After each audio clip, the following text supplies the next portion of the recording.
We need some masala. So we kind of devised this system after I think Kirsten probably showed you pictures of the Dennis Weaver house that we did in Colorado like 20 some odd years ago and 20-ish years ago. And we hired, he had money. He was a movie actor. So he had the money to buy whatever. And so we got the best solar technicians we could find. We flew them in. And that power system cost about 80 grand even 20 years ago, or more, close to 100 grand. And it looked like the engine room of a submarine. Nobody even knew how to use it.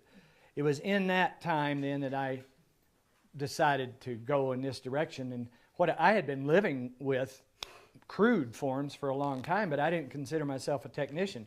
And here's what I saw is I hired the best trained solar, in those days, technicians that I could to design this electrical system for me. I didn't consider myself as knowing enough to do that, yet I had been living out on the desert with probably the second divorce of the second wife by then or something, because this tends to be hard on wives. I'm sitting out there, with our toilet is a 55-gallon drum with a hot plate in the bottom of it and things like that. So, but I'd been living with solar and wind electricity. I knew how to use it. I knew the idiosyncrasies of it. All these high-powered people that I flew into Colorado for Dennis Weaver's house had not lived with it. They knew the formulas and they knew how to design it, but they lived in homes that were on the grid. Their office was on the grid.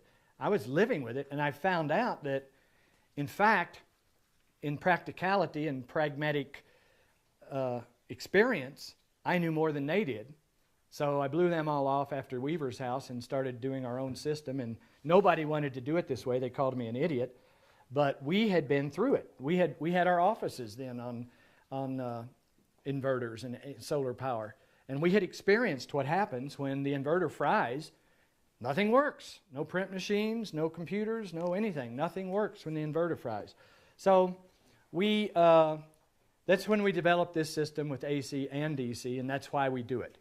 You are not vulnerable to one piece of equipment going bad when for your whole system. Your house will still function.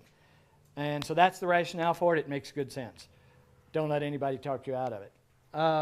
Now, other than that, then you're looking at choice between sun, wind, hydro. This power system is set up to receive power from sun, wind, hydro, generator, gas generator, or line grid. All it does is channel all the energy to the batteries. You don't have a dual system. You just have many sources going to the same bank of batteries. Now, people ask a lot about wind. I would say only use wind if you have to. It's great, but it's moving parts. Photovoltaic panels are not moving parts. They're good for at least 20 to 30 to 40 years. They don't have any moving parts. They're not going to wear out. And in a climate like this with 300 plus sun days a year, they're going to be your best bet. I play with wind, and we're actually working on a new vertical axis windmill. Kirsten may have showed you pictures in history of some vertical axis windmills. They are the best. They aren't as efficient, but they last longer. Like every store-bought propeller windmill we've played with, there's these two towers out here, two posts, used to have windmills on them. They blew apart. Windmills blow apart, their maintenance. You send them back to the factory, they fix them the first time, it still costs you $300 or $400 to get them down and back up, and freight and all that. So I don't use windmills. The reason I play with windmills here is so I can get some experience, so I can use them in Norway or places that don't have much sun. If you're in an area that's got even 275 sun days a year, put your money into solar panels, not windmills. Solar panels are the bigger you buy them, the less connections you have. So right now we're using 200 watt Kyocera's, BP Solar, almost any kind is pretty good these days, but 200 watt is when they get 300 watt, I'll use them because the bigger the panel, the less connections. There are things coming out even in these kind of panels, but also they call thin film. We're playing with it right now, but the reason we're playing with it is because some of these newer products that are not really out there big time yet produce power. See, a 200 watt panel may produce 30 watts on a cloudy day. These new thin film solar ones, they may produce like 60 or 70. In other words, they're getting, the panel manufacturing is getting to the point where they're producing power from light, not just sun. It's out there, they just haven't gotten it in here yet. The reason you know it's out there, if you go buy a solar calculator at Walmart, it will charge from the white lights of Walmart. I've even used a solar calculator in a full moon before. And so it's light, it's photons. So that's coming. And so panels that produce power on cloudy days are going to make a lot of sense. But even 60 or 70% on a cloudy day not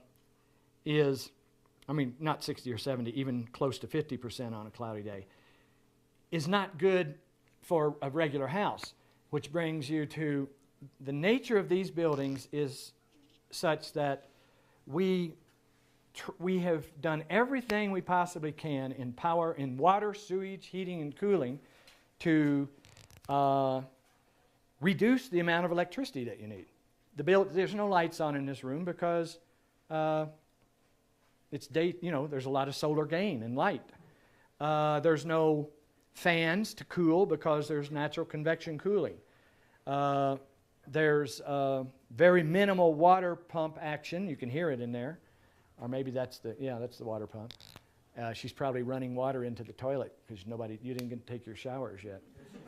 She's in the shower? Kill her. All right. Great. She said she'd be first. Yep.